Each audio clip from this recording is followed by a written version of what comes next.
안녕하십니까. 이군의 주식사냥, 우주사냥의 이유근입니다. 자, 오늘은 9월 27일, 일요일입니다. 이 9월도 마지막 주가 다가왔는데요. 일단 오늘 여러분 말씀드릴 내용은, 그동안 이제 금리 인하가 실제로 단행이 됐고, 0.25가 아니라 0.5% 빅컷이 단행이 되면서, 금리 인하 수혜제가 뭘까, 이렇게 많이 좀 궁금해하고 관심을 많이 가지실 텐데, 전통적으로 금리 인하 수혜자라고 하면 제가 올해 상반기 때부터 말씀을 드렸던 제약바이오가 단연 원픽이 될 수밖에 없고요. 그 다음에 이제 뭐 건설주나 또 뭐 그런 금리 인하에 대해서는 벤처 투자, 또 뭐 대안 투자, 뭐 비트코인 이런 관련주도 좀 움직임이 나올 수가 있을 것이라고 생각이 듭니다. 근데 제가 또 올해 상반기에 이제 그러니까 작년 12월에 제가 2024년도 시작하면서 가장 주목해 봐야 될 섹터 두 가지 말씀드렸던 게 제약바이오고, 제약바이오는 이미 폭등이 나오고 있죠. 유한양행 HLB, 또 아이테오젠, 삼성장제약, 리가켄바이오, 또 한올바이오파마, 에이프리바이오, ABA바이오, 또 지금 한미약품, 뭐 세이트리온, 동아ST, ST팜 많은 종목들이 이제 급등 양상을 보여주고 있는데, 한 가지 더 말씀드렸던 부분이 바로 저는 이 자율주행 관련주다라는 말씀을 드릴 수 있을 것 같아요. 그래서 오늘은 자율주행 관련주들이 왜 좀 뜰 수 있을지, 그리고 어떤 종목군들이 있는지 빠르게 살펴보도록 하겠습니다. 일단 자율주행이 뜰 수밖에 없는 이유는, 자율주행이라는 거는 상대적으로 많은 또 비용이 들어가고 지금 상용화가 돼 있지 않잖아요. 지금 뭐 상암동에서 지금 이제 자동차 자율주행 시범 운행을 하고 있고, 또 종로에서 또 심야에 자율주행 버스도 운영하고 있고, 뭐 자율주행에 대한 기술들이 발전이 되고 있긴 하지만 아직까지 실제적으로 우리가 상용화돼서 판매되고 있지는 않거든요. 근데 자율주행이라는 거는 결국에는 우리 일생활에 점차 보급이 될 수밖에 없는데, 이 자율주행 기술이라는 거는 기술이 발달하기 위해서는 그만큼의 투자와 기술의 발전이 필요하겠죠. 그러면 당연히 이 투자와 기술 발전을 위해서는 많은 돈이, 막대한 자금이 필요할 텐데, 금리가 인하되면 인하될수록 이 자율주행 기술이 발전이 필요할 수 있는 자금의 투자 유치가 더욱더 활성화될 수 있다는 거죠. 그래서 자율주행 관련주들이 조금 최근에 조금씩 급반등을 하는 그런 모습들을 보여주고 있습니다. 그리고 이 자율주행이라는 거는 결국에는 우리가 앞으로 추구해야 될 어떤 방향성이가 되겠죠. 물론 자율주행의 도입을 위해서는 여러 가지 많은 제도적인 어 개선이 필요해요. 예를 들어서 사고가 났을 때 누가 이거 책임을 물을 건지, 제조사가 책임을 물을 건지, 아니면 이걸 구매한 소비자가 책임을 물을 건지부터 여러 가지에 대한 어떤 이 제도적인 추가적인 이 제도의 필요성이 있습니다. 그러나 우리가 이 자율주행이라는 것은 결론적으로 인류의 삶을 좀 더 편하게 해줄 수 있고, 인류의 삶을 더욱더 간편하게 해줄 수 있는 어떤 기술이기 때문에, 이 자율주행이라는 기술은 결국에는 우리 일상 속에 다가올 수밖에 없는 거고, 이 자율주행 기술은 우리가 전기차와 같이 결부돼서 나타나서 날 수밖에 없다는 겁니다. 그러면 지금 보시는 기사처럼 이 전기차가 지금 캐즘이라고 하는 죽음의 교국이라 데스밸리라고 하잖아요.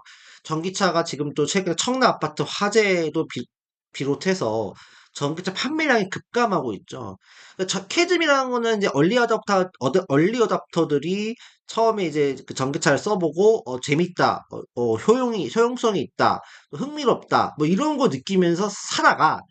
이제 뭐 여러 가지 각종 문제들이 닥치잖아요. 충전소 문제라든지, 또 갑자기 화재에 대한 문제라든지, 또 인프라에 대한 문제라든지, 이런 것들이 다 닥치면서 전기차에 대한 수요가 확 떨어지는 그런 상황이 이 캐즘 현상이라 보면 될 것 같아요. 그래서 이 전기차의 캐즘을 극복하기 위해서는 어떤 노력이 필요한 것인가? 첫 번째는 뭐 전고체 배터리 같은 새로운 차세대 배터리를 개발하고 있죠. 실질적으로 뭐 우리나라 삼성 SDI나 LG 엔솔이나 개발을 하고 있지만 아직 먼 시점이고, 두 번째는 청라 아파트 사태로 인해서 이 뭐 BMS라고 하는 전기차 이제 화재 이력, 뭐 전기차 배터리 이력 시스템이라든지 여러 가지 이 전기차 배터리 화재를 예방할 수 있는 기술들이 필요한 것들, 이런 것들을 통해서 계속적으로 전기차에 대한 이 산업이 결국 우상향할 수밖에 없는 상황으로 갈 거라는 거죠. 근데 여기 덧붙여서 자율주행 기술을 입힐 거라는 거죠. 전기차를 사고 싶어지는 이유, 그것이 바로 자율주행 기술 탑재가 되지 않을까라는 부분들이에요. 그러니까 이것도 어떻게 보면 전기차의 케이즈 및 상황 속에서 자율주행이 만약에 입혀진다면 또 다른 얼리 어답터들이 전기차를 자율주행과 결부된 전기차를 살 수밖에 없는 그런 상황들이 오겠죠. 그래서 전기차가 다시 한 번 더 붐업이 될 수 있는 그런 상황들도 올 수 있지 않을까라는 측면들이고, 실제로 어떤 전기차와 결부된 자율주행차는 결국에는 도로 이용의 효율성이라든지 교통사고 감소에 대한 부분이 기여를 할 것이다 라는 부분이 나오면서 실제적으로 이런 기사가 나오고 있어요. 그래서 그럼 왜 자율주행과 전기차가 결합이 될 수밖에 없느냐? 자율주행은 결과적으로 많은 이 반도체 칩이 들어가야 되기 때문에 전장용 제품이 많이 들어가야 돼요. 그 말은 전기가 많이 들어가겠죠. 많은 전력이 필요하기 때문에 결국에는 이런 자동차 시동과 라이트에만 사용되는 내연기관차에서는 전기를 많이 공급해 줄 수 없어요. 그러나 전기차는 전기 에너지를 많이 이제 어쨌든 간 충전을 하는 거기 때문에 그런 충전을 통해서 자율주행이 필요로 하는 전장용 이 부품들에게도 어떻게 에너지를 공급할 수 있는 상황이 된다. 그렇기 때문에 자율주행을 이용하기 위해서는 전기차와 딱 결합이 되기 딱 탁월하다. 이렇게 볼 수가 있겠죠.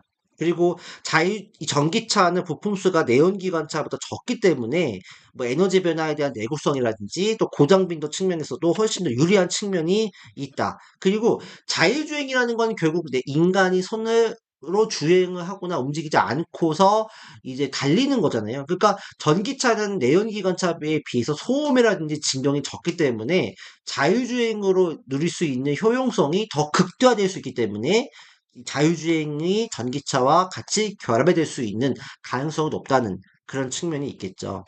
그래서 이 자율주행이라는 것은 지금 뭐 레벨 3까지 뭐 우리가 왔다고 하는데 레벨 4부터 우리가 좀 완전 자율화라고 이제 하잖아요. 그러니까 그런 단계까지 조금 더 시간이 걸리겠지만 결국 이 자율주행, 완전 자율주행까지 가기까지에는 이 전기차라는 것은 하나의 플랫폼이 될 수 있기 때문에 자율주행의 기술 개발에 있어서 전기차는 결국 같이 산업의 성장을 이끌어 갈 수밖에 없는 그런 기술이 되지 않을까 그렇게 보고 있습니다. 실제로 그 테슬라 같은 경우도 비컷에 의해서 테슬라가 최근에 이제 급등을 좀 보여줬지만 테슬라가 전기차에 대한 부분에 있어서는 이미 재료는 끝났어요. 소멸됐어요. 전기차에서 테슬라는 의미가 없고 이제 우리가 테슬라에서 바라봐야 될 거는 10월 달에 나오는 이 로보택시 그리고 FSD라고 하는 이제 그 완전 자율주행을 통한 이 로보택시 행사 이게 가장 중요할 것이라고 보는 거죠. 그러니까 테슬라도 결론적으로는 자율주행 관련주로 엮이면서 지금 올라오는 거예요. 물론 이전에 그 테슬라 실적 발표하면서 이제 테슬라가 원래 이제 FSD 출시를 빠르게 앞당길 거라고 했는데 지금 이제 테슬라 FSD가 좀 미뤄진다, 연기된다는 소식으로 인해서 테슬라가 그 한 달, 두 달 사이에 주가가 많이 빠졌단 말이죠. 근데 이제 이런 금리나라는 호재와 그리고 FSD라고 하는 완전 자율주행에 대한 부분들이 이제 노출이 되기 시작하고 반영이 되기 시작한다면 어쨌든 간에 이 테슬라의 주가도 다시 한번 급등할 수도 있는 그런 모습을 보여줄 수 있겠고, 테슬라가 이런 FSD를 반영한 이 로보택시가 이제 상용화되고 이제 이게 활성화된다고 했을 때는 전 세계 자율주행에 대한 시장 자체도 점차 커질 수밖에 없는 그런 모습을 보여줄 수 있겠다라는 상황들입니다. 실제로 우리가 삼성과 SK하이닉스도 결국 이제 HBM, 고대역폭 메모리라는 부분들을 이제는 차 HBM까지 개발하는 모습도 보여주고 있습니다. 이미 SK하이닉스 같은 경우는 이제 뭐 구글 웨이모에 납품하고 있다고 하는데, 삼성 같은 경우도 차량용 HBM 메모리를 지금 개발하기 위해서 지금 여러 가지 지금 개발을 좀 추진하고 있는 상황들입니다. 그러니까 자율주행이라는 건 어쨌든 많은 데이터, AI 데이터를 전산 처리해야 되는 거기 때문에 일반적인 이런 그 메모리보다도 HBM이라고 하는 더욱더 강화된 메모리가 필요할 수 있기 때문에 결국 삼성과 SK하이닉스도 이 차량용 메모리에 대한 기술 개발을 결국 더욱더 박차를 가할 수밖에 없는 그런 상황이라 볼 수 있습니다. 실제로 SK하이닉스는 이미 차량용 HBM 납품 시작을 했고 테슬라가 FSD 반영된 로보택시에 대해서 성공을 하고 실제적으로 상용화 시키게 된다면 SK하이닉스는 다시 한번 이 차량용 HBM에 대한 이슈로 인해서 다시 한번 급등할 수는 있을 거다. 다만 SK하이닉스와 삼성전자는 4분기까지 올해는 어렵습니다. 올해는 삼성전자, SK하이닉스는 보면 안 된다. 하지만 내년 1분기부터는 다시 이런 차량용 HBM에 대한 이슈로 인해서 다시 한번 주가가 급등할 수 있기 때문에 우리가 이 4분기 때는 이 자율주행에 대한 이 칩, HBM 이런 그 뉴스들을 잘 체크해 보셔야 된다라는 말씀을 저는 꼭 드리고 싶습니다. 그래서 이런 이 자율주행 칩, 반도체, 그리고 어떤 이 센싱 카메라, 그 레이더 시스템에 대한 이 종목들에 대해서 우리가 좀 관심을 가져봐야 될 것 같아요. 일단 금리 인하가 단행이 됐고, 연준이 추가적으로 연내 또 추가 금리 인하를 단행한다고도 했기 때문에, 물론, 다시 한번 말씀드리지만, 연준의 연준을 믿으면 안 됩니다. 연준이 금리를 내린다고 했을 때 무조건 내린다라고 보면 되는 게 아니라 연준은 데이터에 따라서 금리를 내린다고 했지만 갑자기 금리를 올릴 수 있기 때문에 또 반대로 금리를 인상한다 했다가 금리를 안 내리거나 안 올리거나 또 내릴 수도 있어요. 그러니까 연준의 입을 그대로 고지것대로 믿어서는 안 돼요. 하지만 금리는 인하가 됐고 추가적인 금리 인하가 된다고 했을 때 결론적으로 이런 자율주행 같은 막대한 자금이 필요로 하고 투자 자금이 필요로 한 이 산업은 더욱더 성장할 수 있다. 그리고 성장하지 않더라도 테마성으로 올라갈 수 있기 때문에 이 4분기에는 자율주행 관련주들이 조금 더 탄력적인 움직임이 나올 수 있겠다. 반도체에 투자하는 것보다는 이 자율주행에 투자하는 게 낫다. 반도체를 내가 가지고 계신 분들 자율주행에 대한 움직임, 뉴스를 잘 체크해 볼 필요가 있다라고 생각이 듭니다. 그래서 자율주행 관련주들을 몇 가지 제가 말씀드리고 이제 방송을 마무리를 하겠는데요. 자율주행에 있어서 가장 대표적인 대장주는 현대오토웨버가 되겠죠. 현대오토웨버가 최근에 움직임이 나쁘지 않아요. 그래서 이 저점인 12만 9,400원짜리를 철저하게 지켜주면서 바닥을 형성해주고 있는 모습을 보여주죠. 그래서 제가 봤을 때는 현대오토웨버가 조만간 시세가 나올 수 있는 가능성이 높지 않겠느냐라고 보고 있고 현대오토웨버 4분기까지 충분히 시세에 대한 턴어라운드 가능하기 때문에 현대오토웨버 투자 가능성 높다. 그렇게 보고 있고 현대오토모빌에 좀 관심을 가져주시고 그 다음에 최근에 이제 자율주행 관련해서 움직임이 나오고 있는 것들이 이제 퓨런티어 테슬라의 납품 이력이 있고 또 센싱 카메라 뭐 이런 부분 라이다에 대한 부분이 있어서 최근에 상한가도 가고 우상향을 보여주고 있는데 조금 더 움직임이 나올 수 있을 것 같아요. 근데 이게 단기간에 이렇게 뭐 급반등하지 할 수도 있어요. 근데 조정을 받고 올라갈 수 있기 때문에 조정 받았을 때 매수하는 것도 괜찮다라는 측면들이고요.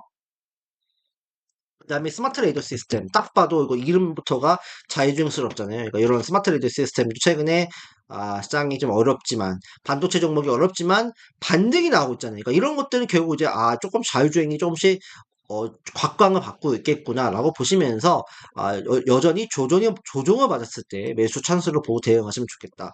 그리고 아직 오르지 않은 넥스트 칩 이런 것들도 지금 이제 차량용 반도체 칩을 이제 설계하는 회사기 때문에 팹리스 회사기 때문에 앞으로 지금은 이제 자리가 뭐 좋지 않아 보이지만 5일선 위에 21선까지 올라탔기 때문에 조금씩 앞으로 좀 우상향할 수 있는 그림들이 연출될 수 있겠다라는 것으로 보면 될 것 같고 그 다음에 실적이 좀 괜찮은 회사가 텔레칩스 이것도 이제 괜찮긴 한데 얘는 조금 오히려 넥스트 칩보다는 조금 더 좀 탄력성이 떨어지긴 해요. 근데 이것도 나쁘진 않을 거다 보고 있고 신경이 높은 게 단점입니다. 그 다음에 이제 뭐 오토앱이라든지 그 다음에 아다스라고 하는 어떤 그런 자율주행이 필요로 하는 시스템을 만들고 있는 모트렉스 요것도 최근에 좀 움직임이 좀 튀어오르는 모습을 보여주고 있잖아요. 그러니까 이런 것들도 관심을 가져볼 만하고 테마성 종목으로는 모바일 어플라이언스 이런 것들도 움직임이 좀 나올 수가 있다. 그 다음에 뭐 어, 인포뱅크도 있고 그 다음에 또 뭐 라이콤 이런 종목군도 좀 관심을 가져봐야 될 것 같고 전통적으로는 이제 그런 그 센싱 카메라 관련 나무가 이런 것들도 있는데 거래량이 좀 너무 적어서 아 이건 조금 별로고 그다음에 슈어소프트 테크 이런 것들도 한번 관심을 좀 가져볼 만하다. 그러니까 물론 이제 뭐 자율주행 관련주들은 실적이 거의 나오지 않기 때문에 여러분들 명심하셔야 될 부분은 내가 전저점 이탈하면 일단 손절하는 게 필요해요. 철저하게. 그거는 기본으로 깔고 가셔야 돼요. 근데 현대오토바는 괜찮을 것 같고요. 근데 자율주행 관련주들은 아직까지 이게 실적이 밑바닥을 깔고 가는 게 아니기 때문에 전저점 이탈하면 손절하는 관점으로 보시고 일단 테마성 흐름으로 일단 지금 보는 게 좋지 않겠느냐. 그다음에 또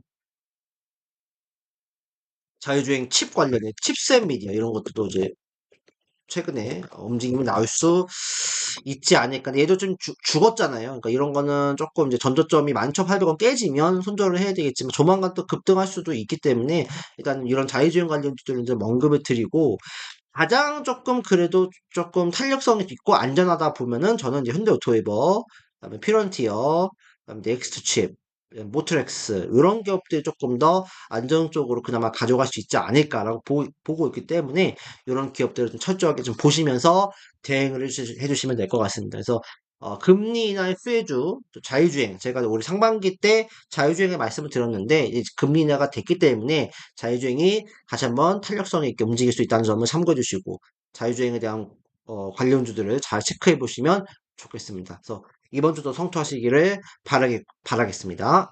감사합니다.